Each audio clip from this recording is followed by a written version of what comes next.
সকলকে মোৰ আন এটা ব্লগলৈ স্বাগতম জনাইছোঁ লগতে মোৰ এখন চেনেললৈ স্বাগতম জনাইছোঁ।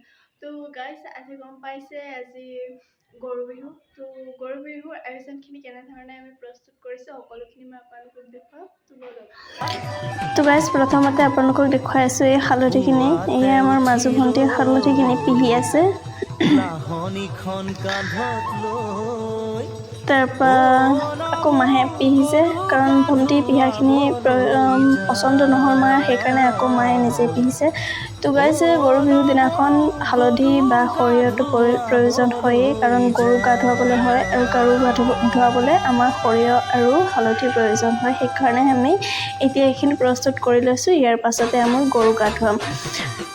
তো গাইছে এয়া দেখিছে মা আৰু পাপাই গৰু গা ধুৱাই আছে, আৰু গৰু গা ধুৱাবলৈ বাহিৰলৈ যোৱা নাই। মানে বাহিৰলৈ এইটো কাৰণে কৈছোঁ কাৰণ নদীটো বাহিৰত আছে, সেইকাৰণে কৈছোঁ নদীলৈ যোৱা নাই কাৰণ আমাৰ ইয়াত ঘৰৰ পৰা অলপ দূৰণিত আছে নদী, সেইকাৰণে নদীলৈ গৰু নিনিলে ঘৰতে গা ধুৱাইছে। এই মটৰ লগাই ঘৰতে আৰু কাৰেণ্টটো আছে, টেনশ্যন নাই, সেইকাৰণে ঘৰতে ধুনীয়াকৈ গা পা ধুৱাই এয়া দেখিছে গৰুজনী ইমান ধুনীয়াকৈ গা পাতি দিছে গা ধুৱাবলৈ।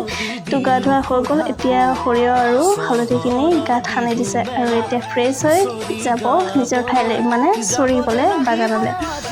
তো সন্ধিয়া একদম ফ্ৰেছ লাগিব গৰুকেইজনীক দেখিবলৈ। অকল আমাৰজনীয়ে নহয়, গাঁৱৰ সকলোৰে গৰুখিনি ভাল লাগিব দেখি, কাৰণ এতিয়া গা পা ধুই গৈছে, আহোঁতে একদম ফ্ৰেছ হৈ আহিব আৰু চাফা লাগিব, সেইকাৰণে কৈছোঁ ভাল লাগিব দেখি বুলি।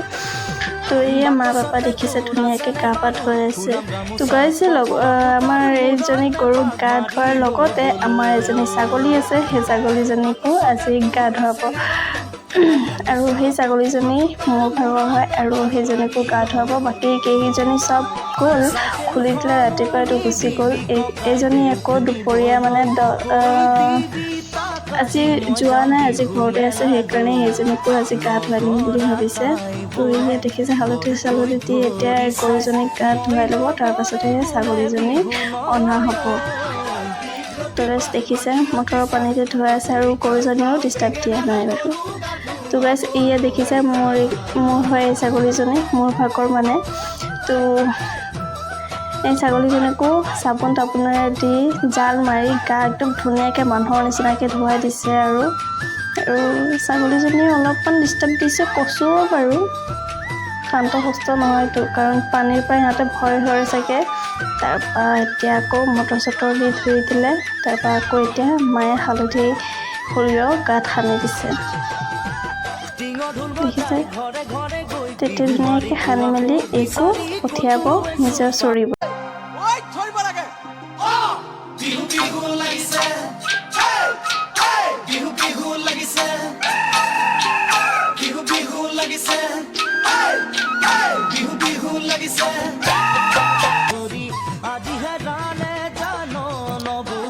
তো গাইছ এইখিনি দেখিছে, এইখিনি পিঠাগুড়ি মই গুলি থৈছোঁ পিঠা বনাবলৈ, গিলা পিঠা বনাবলৈ, আৰু চকৰি পিঠা ঘৰত বনোৱা মাহীয়ে দি পঠিয়াইছে বাৰু।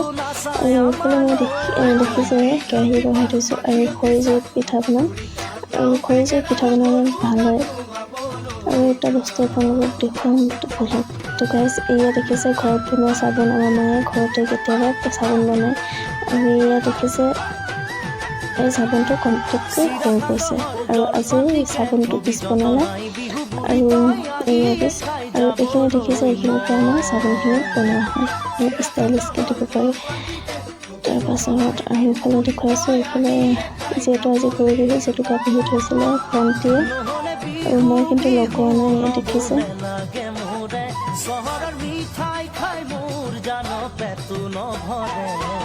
আৰু ঘৰটো মচি বেছি চাফ চিকুণ কৰি থৈছে মই, আৰু এইফালে পিঠাখিনি আমি বনাওঁ।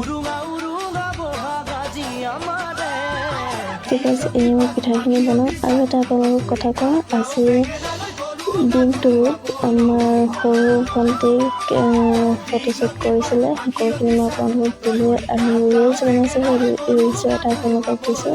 আশা কৰোঁ আপোনালোকে ভাল পাব বুলি। আৰু যদি মোৰ ইনষ্টাগ্ৰামত ভিডিঅ' খুলিছে তেনেহ'লে চুমি ৰবিদাস বুলি চাৰ্চ কৰিলে হ'ব, তাতে পাই যাব মোৰ সকলোখিনি ভিডিঅ'। আৰু এইখিনি পিঠা দেখিছে ফুলি ফুলি উঠিছে, আৰু মই যে এইকেইদিন পিঠা বনাইছোঁ তো যিকেইটা পিঠা বনাইছে চব ফুলি উঠে আৰু আজিও ফুলি উঠিছে, দেখিছে, দেখি ভাল লাগে। আৰু এইখিনি পিঠা মই বনাই থৈছিলোঁ আৰু এইটো এতিয়া হ'বলৈ হৈছে, নমাবলৈ হৈছে। আৰু এইখিনি দেখিছে আধাখিনি বনালোঁ, আধাখিনি আছেই। তো এই পিঠাটো হৈ গৈছে, দেখিছে, দেখি কিমান ধুনীয়া লাগিছে।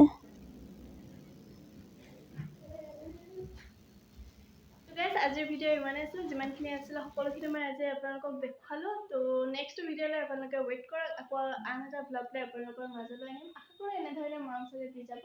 আৰু যিসকল মোৰ এই চেনেলটোলৈ নতুনকৈ আহিছে প্লিজ ছাবস্ক্ৰাইব কৰি দিব, ছাবস্ক্ৰাইব নকৰাকৈ আঁতৰি নাযাব, লগতে লাইক কমেণ্ট শ্বেয়াৰ কৰিবলৈ একেবাৰে নাপাহৰিব। তো বাই বাই।